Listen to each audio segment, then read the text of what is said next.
どうも皆さんこんにちは、原寛太です。正直に言います。最近の SNS に強烈な危機感を持っています。皆さんも日々のニュースや調べ物をするとき、X や YouTube、Instagram などの SNS を使って情報収集をしていないでしょうか。その一方、最近のタイムラインを見て、なんだか極端で過激な意見ばかりだな、フェイクニュースや誹謗中傷が多くて疲れるな、と感じている方も多いはずです。実は4年前にも SNS で情報収集をする人が知るべき真実という動画をアップしています。しかし、この4年間で SNS を取り巻く環境は大きく変わりました。収益化、ショート動画、生成 AI、そしてレコメンドのアルゴリズムが高度化したことによって便利さは増した一方、情報収集のリスクも以前より見えにくく複雑になってきています。私たちは知らず知らずのうちに早く感情的で単純な情報に引き寄せられやすくなっているんです。今回は SNS を利用する人、特に SNS をニュースや情報収集のメインツールにしている人であれば、誰もが知っておくべき現代の SNS の3つの真実をお伝えします。私はこれまでアフリカや中東の現場で一時情報を自ら取材するジャーナリストとしても活動してきましたが、その視点からも今のネット空間がいかに危うい情報環境になっているかをお話しします。この動画を最後まで見れば SNS を使えば使うほど世界を偏って見てしまうという恐ろしい事実に気がつくはずです。ぜひ最後までご覧ください。SNS で情報収集する人が知るべき真実。一つ目は SNS は怒りでお金を稼ぐビジネス空間に変貌したということです。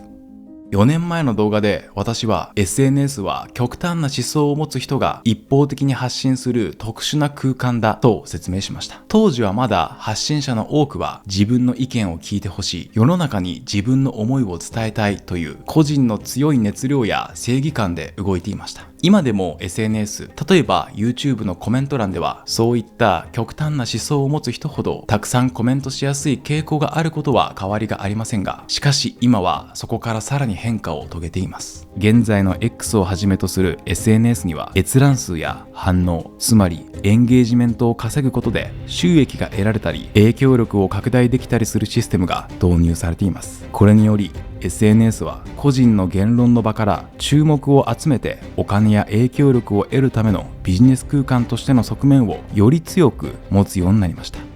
SNS で最も手っ取り早く注目を集めるにはどうすればいいのか。それは人々の怒りや不安といった強い感情を煽ることです。センセーショナルな見出し、過激な対立煽り、特定の誰かを攻撃する投稿、これらは一瞬で拡散され発信者に注目や収益をもたらします。さらに恐ろしいのが生成 AI の台頭です。私はこれまでコンゴ民主共和国の東部や中東のイラクなど紛争の影響を受けている地域で取材活動をしてきました。コンゴで紛争によって家を追われた子供たちやイラク戦争によって生活を破壊された人たち、イスラム国によって全てを奪われたヤジディ教徒の女性たちなど紛争に翻弄された人々の声に直接耳を傾けてきました。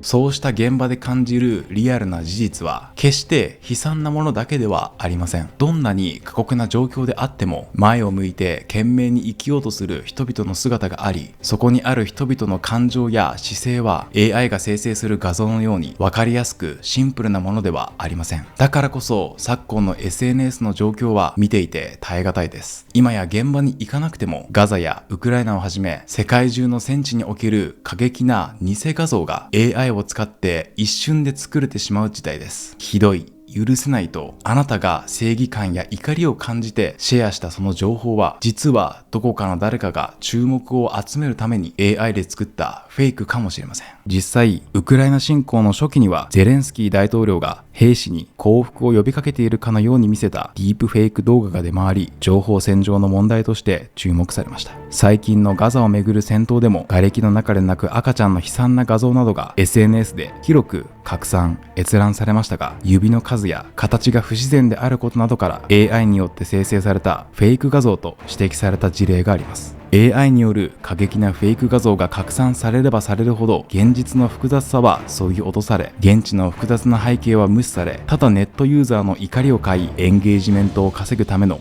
都合のいいコンテンツとして消費されてしまう。すべての炎上が誰かに仕組まれたものだとは言いません。しかし、私たちが日々目にしている怒りや炎上の中には、自然発生した世論だけではなく、注目や収益を得るために意図的に増幅されたものも少なくありません。情報収集をする際、まずはこの注目を集めることがビジネスになり得るという残酷な構造を知っておく必要があります。SNS で情報収集する人が知るべき真実。2つ目は、ショート動画が複雑な文脈を削ぎ落とし、偏見を増幅させているということです。ここ数年の最も大きな変化は、TikTok や YouTube ショートなどの数十秒から数分の縦型動画が若者だけではなく、多くの人にとって情報収集のツールになったことです。タイパ、つまりタイムパフォーマンスが重視される現代において、短時間で情報を得られるショート動画は確かに便利です。短い動画そのものが悪いわけではありません。それが複雑な問題を知る入り口として有益な解説になることもあります。私自身も扱っているテーマが世界の貧困や紛争といった関心を持ちにくい社会問題だからこそ、まずは知ってもらうため、興味を持ってもらうためにアフリカをはじめとした海外での長尺の取材動画を切り抜き、ショート動画としてアップすることもあります。そういった動画をきっかけにこのチャンネルを見るようになった人もいるかもしれません。だから一概に全てを否定するつもりはありません。しかし私が普段発信しているアフリカの貧困問題や世界の紛争といったテーマは、歴史、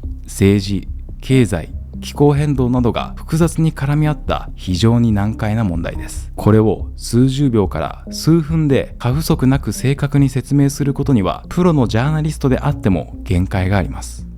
では、複雑な問題を無理やりショート動画に押し込むとどうなるか。全てはあいつらが悪いという善悪二元論や、頭が悪いから貧しいんだといったシンプルな偏見が生まれやすくなります。例えば、アフリカがいつまでも貧しい理由というテーマがあったとします。本来ならアフリカが辿ってきた奴隷貿易や植民地支配の歴史、さらには現代の不平等な国際経済の仕組みなど、複雑な文脈を紐解く必要があります。それに、画面の前の皆さんがそうであるように、人間というのはある特定の側面だけで説明できるほど単純な生き物ではありません。ショート動画のような切り取られた情報ばかりを見ていると、そうした人間の複雑さを見落としてしまいがちですが、実際に現地に足を運べば、世界が白黒つけられないことばかりだと気づかされます。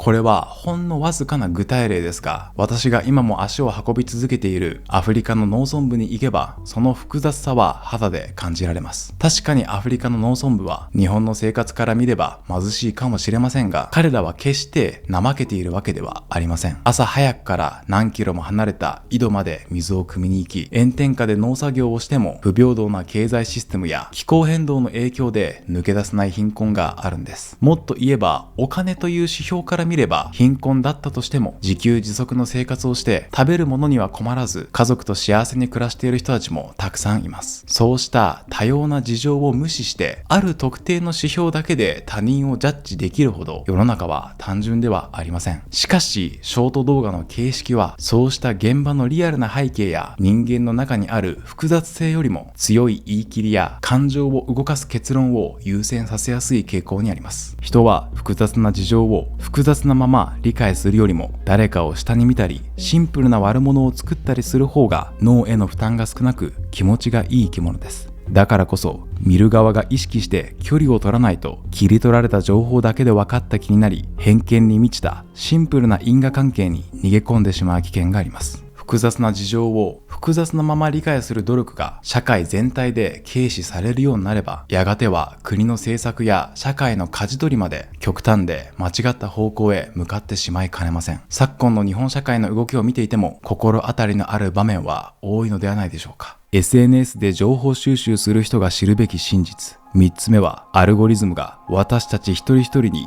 異なる情報環境を作り出し、分断を加速させているということです。4年前の動画でもエコーチェンバーやフィルターバブルといった言葉を紹介しました。エコーチェンバーとは SNS などの閉鎖的な空間で自分と似た価値観や意見を持つ人たちと交流、共感し合うことで自身の意見が増幅、強化される現象を指します。フィルターバブルとは SNS や検索エンジンがユーザーの過去の行動履歴に基づき好みに合った情報だけを優先的に表示する仕組みにより見たい情報にしか触れられなくなる現象を指します。しかし現代の SNS のアルゴリズムは当時よりもさらに細かくユーザーの反応を学習し、私たちが長く見続けてしまう情報を精密に届けるようになっています。現在の SNS はあなたが何を見たか、何に反応したかをもとに次に見る情報を変えていきます。この結果何が起きているのか、それは隣にいる人とさえ同じ現実を共有できなくなるという現象です。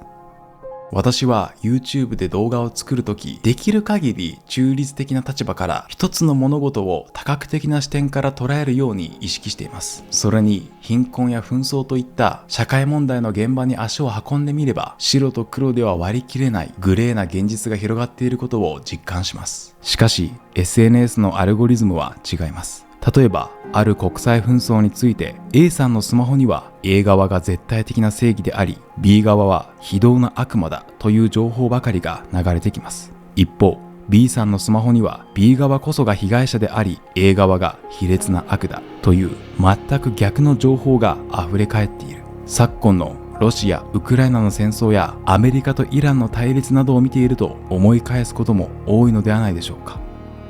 A さんと B さんは同じ SNS を使って同じ出来事について情報を得ているはずなのに、日々接している情報の前提が全く違っているんです。この状態ではもはや健全な議論など成立するはずがありません。自分と違う意見を持つ人を見たとき、なぜ彼らはこんな簡単な事実がわからないんだと腹を立ててしまうことがありますが、それは相手が愚かだからではなく、普段接している情報の量、順番、文脈、強調される論点がアルゴリズムによって大きく変わっているからかもしれません。SNS だけで情報収集をしていると、自分が世界の真実だと思っているものが、実はアルゴリズムによって最適化された自分専用の偏った現実に過ぎないということに気づけなくなります。アルゴリズムは社会の分断を見えにくい形で加速させているのです。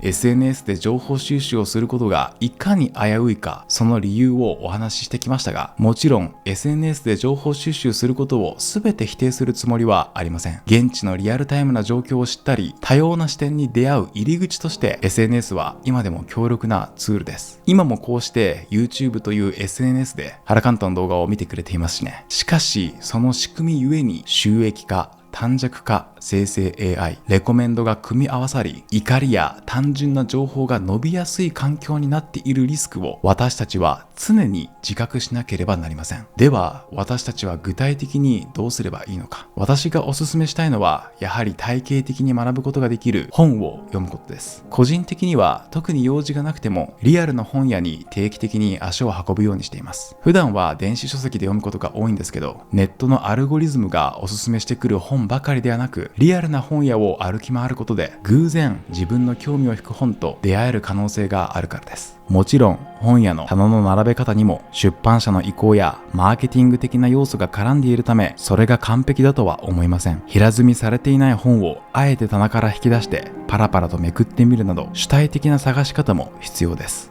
それでもアルゴリズムにレコメンドされるがままに受動的に情報収集するよりは、はるかに新鮮で偶然の発見があるはずです。日々の訓練も必要です。ネット上の情報をただ鵜呑みにするのではなく、名著、ファクトフルネスが教えてくれるように、思い込みを捨ててデータや事実に基づいて世界を見る努力を続けることです。切り取られた数字や短い動画だけで複雑な社会問題の答えを出そうとしたり、他者の価値を判断したりする思考から抜け出すこと。私の YouTube チャンネルではまさにそういったテーマを扱っているので、ぜひこの動画をきっかけに思い込みを捨てる訓練を続けていってほしいとと思います。また、SNS で情報収集を続ける上での具体的な対策もあります。それは自分と違う意見や価値観を持つ人をあえて検索して見に行くです。私も経験がありますが、いわゆる右や左で表現されるような自分とイデオロギー的に異なる人の発信はアルゴリズムによって怖いくらいおすすめに上がってこなくなります。人間は本能的に自分と異なる意見や価値観に触れることを不快に感じてしまう生き物です。しかし、だからこそ意識的に自ら検索して見に行くことが結果的に自分の中の偏りを修正するきっかけになります。